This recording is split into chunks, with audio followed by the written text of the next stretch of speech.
Alors le survol de ce matin a pu donc confirmer l'éruption à proximité du cratère Dolomieu, donc sur la pente externe du cratère, donc c'est-à-dire qu'on a une éruption qui a lieu à l'extérieur du cratère Dolomieu sur le flanc est du volcan. Donc on a au moins 2 fissures qui sont ouvertes, avec donc des fontaines de lave qui étaient visibles ce matin, avec 5 ou 6 fontaines de lave sur la première fissure et 2-3 fontaines de lave sur la deuxième fissure. Peut-être plus, mais les conditions météorologiques étaient difficiles, donc il y a au moins 2 fissures qui sont ouvertes. Et des coulées qui dévalaient de manière assez impressionnante les pentes, puisqu'il faut savoir qu'on a des pentes extrêmement fortes à cet endroit-là.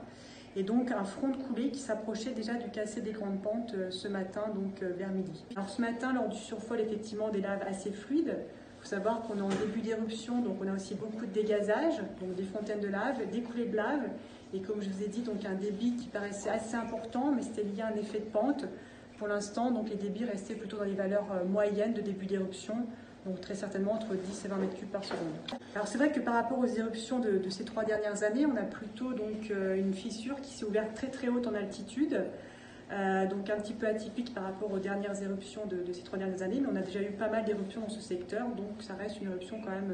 classique pour l'instant du piton de la Fournaise. Je vous dirais qu'on a quand même eu 3 semaines de recharge du réservoir magmatique, donc on a quand même du magma qui est présent dans ce réservoir, qu'il va falloir qu'il sorte, et malheureusement il est toujours délicat de savoir s'il va sortir en une ou plusieurs éruptions.